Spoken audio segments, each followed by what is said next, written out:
পাতাগুলো একটু সেদ্ধ হয়ে গেছে, এবার দিয়ে দেব এই মাছ ভাজা।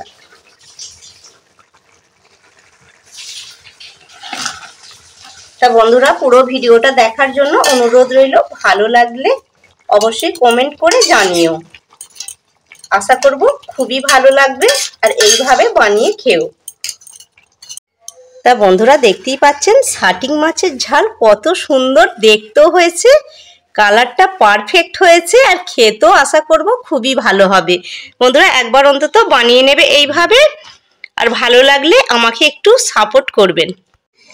নমস্কার বন্ধুরা, শ্যামলী ব্লকে আপনাদের সকলকে স্বাগত। তা আজ আমি বানিয়ে নেব শাটিং মাছের ঝাল। দেখুন মাছগুলো কিন্তু খুব সুন্দর আর খেতে খুব ভালো। নদীর মাছ তো, তা আমি এই মাছগুলোকে পরিষ্কার করে বেছে নেব, মুড়োর দিকটা কেটে বাদ দিয়ে বেছে নেব। তা দেখুন মাছটা কাটা, মাছটা এই অংশটা কেটে ফেলে দিতে হবে।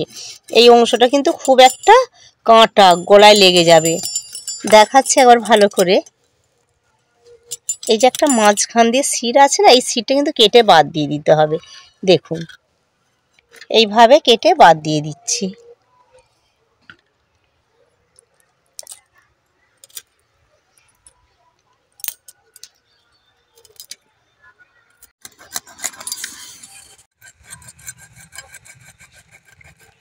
তো শাটিং মাছগুলো সব বাছা হয়ে গেছে। দেখুন এইভাবে বেছে নিতে হবে, আর মুখের কাছ দিয়ে এই ভেতর দিয়ে এমনটা দিলেই কটাটা সমস্ত বেরিয়ে আসবে। খুব একটা এর ভেতরে কিছু থাকে না, পুকুরের মাছের মতো তো নয়। তা মাছগুলো পুরো বাছা হয়ে গেল। তো শাটিং মাছের ঝাল বানাবো বলে কাঁচা লঙ্কাকে এইভাবে ফালি দিয়ে নেব। ব্যাস এইভাবে ফালি দিয়ে নিয়েছি, আর পেঁয়াজটাকেও এইভাবে একটু সরু সরু করে কেটে নেব। 4টি পেঁয়াজ মাঝারি সাইজে দিয়ে দেব। তবে পেঁয়াজ কেটে নিয়েছি দেখুন, আর দিয়ে দেব রসুন, আর দেব একটি টমেটোকেও কেটে নেব। আর এখানে নিয়েছি ধনিয়া পাতা কেটে, আর দিয়ে দেব আদাটাকে আমি বেটে নেব। তা আমি এখানে নিয়েছি দেখুন, পেঁয়াজ কালি নিই না, পাতাগুলো নিয়েছি, কিন্তু পাতাগুলো দিলে খেতে অপূর্ব হবে। আর দেখুন আলু গাছের পাতা, এই নরম কুশি পাতা দিলে না মাছের রেসিপিটা খেতে কিন্তু অপূর্ব হবে। তা কাটা হয়ে গেল। পেঁয়াজ কালি দিলেও হবে, কালি দিলে কিন্তু একটু মিষ্টি মিষ্টি হবে, কিন্তু পাতাটাতে মিষ্টি হবে না, পাতাটা কিন্তু খেতে ভালো হয়। তা বন্ধুরা, মাছের ঝালটা বানানোর জন্য আমি এখানে নিয়েছি রসুন আর আদা, আর এখানে দেখুন টমেটো নিয়েছি আর পেঁয়াজ। এটাকে আমি বেটে নেব, বেটে নিলে না গ্রেভিটা বেশ ভালো হবে। টমেটো আর পেঁয়াজটা কাটা হয়ে গেছে, আমি বাটিতে তুলে নেব। খুব মিহি করি না, মোটামুটি করেছি। একটি কড়া বসিয়ে দিয়েছি, গরম হয়ে গেছে। দেখুন মাছে হলুদ মাখিয়ে দেব। বেশ হলুদ একটু ভালো করে মাখিয়ে দিলে না মাছটা ভালো হয়। আর এইগুলো পুরো কাঁটাটা তুলে ফেলে দিয়েছি। দেখুন দুদিকটাই ফেলতে হয়েছে, কিন্তু সব মাছের ফেলতে হয় না। একটা এই রকম মাছ আছে, সেগুলোর কিন্তু মাঝখানে কাঁটা থাকে না। তাহলে চলুন, এগুলো হলুদ মাখিয়ে নিয়েছি। এবার কড়ায় তেল দিয়ে দেব। এবার দিয়ে দেব সরিষার তেল। সরিষার তেলটা গরম হয়ে গেছে, দিয়ে দেব মাছ। অল্প পরিমাণে একটু নুন দিয়ে দিচ্ছি, দিলে মাছটা কিন্তু একটুকু জড়িয়ে ধরবে না।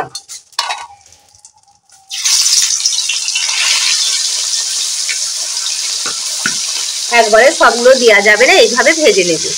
মাছ এবার উল্টে নেব। তা বন্ধুরা, পুরো ভিডিওটা ফলো করবেন। দেখুন এতে যদি একটু নুন দেওয়া যায় না, একটুকু জড়িয়ে মাছ ধরবে না। আর মাছ যদি জড়িয়ে যায় কিন্তু মাছ ভাজতে খুবই বিরক্ত লাগে। কত সুন্দরভাবে মাছগুলো উল্টোনো যাচ্ছে। মাছ ভালো করে বেশ মচমচে করে ভাজা করে নিয়েছি। মাছগুলোকে তুলে নেব এক এক করে সব তুলে নিয়েছি। মাছগুলোর কিন্তু একটা কি সুন্দর সেন্ট উঠেছে। এবার দিয়ে দেব ওই তেলেতেই পেঁয়াজের পাতাগুলোকে একটু নাড়াচাড়া করে তুলে নেব। আলু পাতা দিয়ে দেব। পেঁয়াজ পাতার ওপরই আলু পাতাটা দিয়ে দিয়েছি। দুটোই নরম শাক, অসুবিধা নেই, একসঙ্গে নাড়াচাড়া করে নেব। পাতাগুলো হয়ে গেছে, পাতাগুলো তুলে নেব। কড়াটিতে তেল দিয়ে দেব আর দিয়ে দেব ফোড়ন, একটি কাঁচা লঙ্কা, তেজপাতা আর দুটো দারচিনি দিয়ে আছে। তা এগুলো হয়ে গেছে, আমি দিয়ে দেব কাঁচা লঙ্কা, পেঁয়াজ, এটাকেও ভেজে নেব। দিয়ে দেব রসুন বাটা, হাফ ভাজা হয়ে গেছে। দিয়ে দেব পেঁয়াজ আর টমেটো বাটা।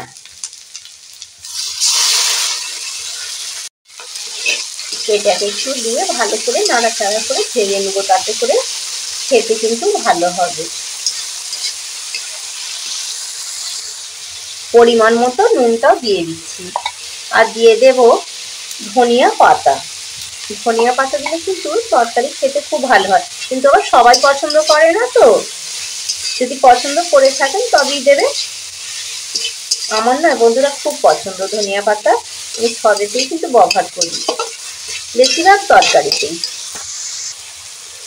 বাটিতে নিয়ে নিয়েছি লঙ্কা গুঁড়ো, হলুদ গুঁড়ো, এটাকে আমি জল দিয়ে ভালো করে গুলে নেব।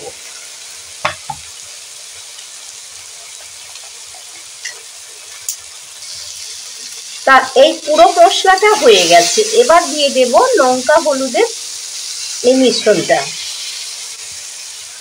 এতে দিয়ে দেব আদা বাটা। তা বন্ধুরা এইভাবে রেসিপি বানিয়ে দেখবেন, এইভাবে শাটিং মাছের ঝাল কিন্তু খেতে অপূর্ব লাগবে। আর এই আলু পাতা, পেঁয়াজ পাতা দিয়ে না খুবই ভালো লাগে। আর মাছটা ভাজার সময় না তেল বেরিয়ে আসছে। পুকুরের মাছগুলো কিন্তু অতটা ওরকম খেতে লাগবে না, ওগুলো আলাদা ধরনের খেতে, এই মাছটা পুরো একদমই আলাদা ধরনের খেতে। তা দেখুন পুরো মশলাটা কত সুন্দর করে ভেজে নিয়েছি। ঠিক এইভাবে মশলাটাকে ভেজে নিতে হবে।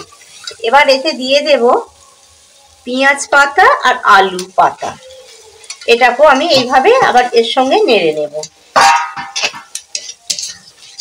তা এবার কষা হয়ে গেছে, দিয়ে দেব জল। তা বন্ধুরা যদি এইভাবে রেসিপিটা বানিয়ে ভালো লাগে অবশ্যই একটি লাইক বা সাবস্ক্রাইব করবেন। তো এবারে দিয়ে দেব জল।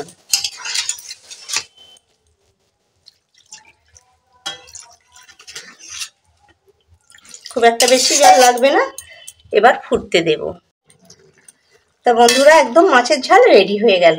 দেখতেই পাচ্ছেন কালারটা একদম পারফেক্ট হয়েছে, কত সুন্দর হয়েছে। এই এক তরকারি দিয়ে কিন্তু ভাতটা খাওয়া হয়ে যাবে। তা এটা এবার ঢেলে নেব। তা বন্ধুরা দেখতেই পাচ্ছেন শাটিং মাছের রেসিপিটা কত সুন্দর অপূর্ব দেখতে হয়েছে। আশা করব খেতেও ভালো লাগবে। তা বন্ধুরা প্লিজ একবার অন্তত বানিয়ে ফেলবেন।